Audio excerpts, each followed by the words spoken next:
Ms. Young, I gather that you work in the accounting department where the defendant works as an employee. Is that correct? I'm the controller. According to your complaints, he came to you and asked to borrow $168. That was a personal loan. You gave him $168. He hadn't paid you back. Right. Is that it? That's it. You say it has nothing to do with a personal loan. That's correct, Your Honor. Well, let's hear what your defense is. My defense is that she had told me that the government was taking too much money away from me on each paycheck, that she can correct that by blocking my taxes for periods of time. What do you mean blocking your taxes? Basically where the money comes to me now instead of at the end of the year. So she was going to add more deductions for you. Is that what you're saying? Yes, Your Honor. And you say in your answer to this claim that as a result of that, it cost you some money. That's correct. How much money did it cost you? Approximately almost $500 at the end of the year that I ended up owing due to this block. It's not a block. It's just changing the number of deductions. The changing the number of deductions, yes. Well, let me ask you, sir, how did you come to ask her, how did she come to give you this $168? I want you to tell me exactly what happened. She's in her office. Right. I had approached her and told her that due to what we have did to my paycheck, that it had ended up making me owe at the end of the year, and you know, it was hurting me financially, and she had offered to help.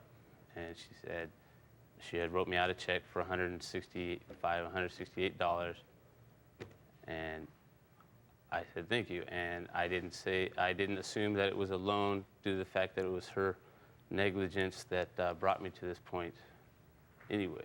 Now you want to tell me your version of how this came about? Well, Aaron came into my office and said, I've been making payments all along to the IRS. And this was in October of '96, so obviously his tax return, I assume, was filed on time in April. He said, I owe $168, or they're going to garnish me. Well, we don't like garnishments where I work because they cause a little extra work for all of us. And, you know, I've known Aaron for as long as he's worked at the company. And I said, Aaron, how much is it? How much do you need to not be garnished? He said, $168. I said, okay, I'll write you a check. Pay me back when you can. Here's $168. The garnishment came through next week, the following week. I said, what'd you do with the money? But obviously that's history now. It doesn't matter. Oh, okay, but you said to him, here's the $168, pay me back when you can. He offered to sign a note. In fact, that was the first thing he said before I even offered to give him the money. He said, I'm happy to sign a note, whatever it takes, but I need this money now. I said, you don't need to sign a note. I know you.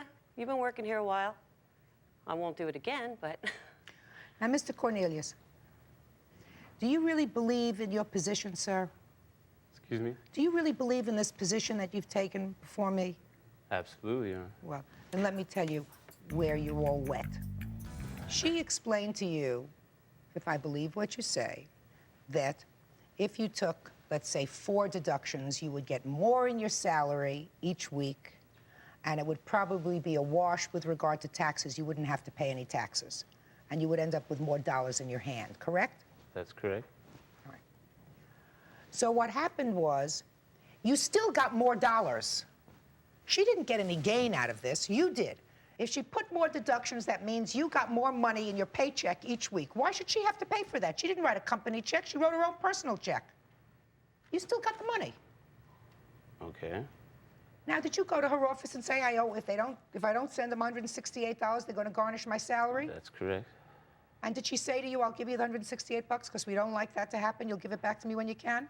She had said to assist me, yes. She did say she would assist me, yes. You left out the last part, Mr. Cornelius. That's correct, because I don't recall that part. Well, she recalls it, and it sounds very logical to me. Well, I have it in an email here that he intended to pay me back. Because you kept hounding me about it, and I was going to try to just a square it away. second. Did you put it in a letter to her that you were going to pay her back? Yeah, because she kept hounding me about it. Judgment for the plaintiff in the amount of $168. Thank you.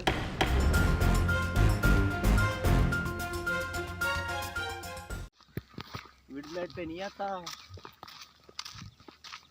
Vidmate पे हर चीज़ okay मिलती है वो मंगाई हो Vidmate पे वो यार green screen के ग्रीन स्क्रीन वाली सारे करके देख ली मैंने। नहीं आता यार कॉपीराइट। कर ली यार नहीं आता, चेक कर लिए। फिर किस तरह हटेगा ये कॉपीराइट? ये इसका एल्गोरिदम होता है ना यूट्यूब का, ये क्या नाम है, तेरे एनवायरनमेंट वगैरह चेक करेगा, फिर उसके बाद जाके ना जैसे तेरी वीडियो होनी चाहिए यूट्यूब पर, यानी तो अपना भले वो चेहरा किसी साइड में चीज़ छोटा सा दिखा देगा, बस काम हो जाएगा। जैसे भले किसी कॉपीराइट हट चीज़ की जाएगा। भी, हाँ मतलब कि चलते रहना ही। अरे बहुत हट जाएगा। तो टाइमर लगा लो। वैसे मैं वहाँ पर 5 मिनट 15 सेकंड 20 सेकंड 25 सेकंड में पहुँच रहा हूँ। आज नंबर ही बंद कर दिया साला।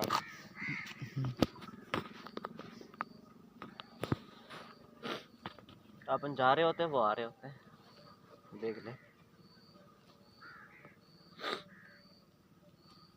स्टार्ट हो जाओ।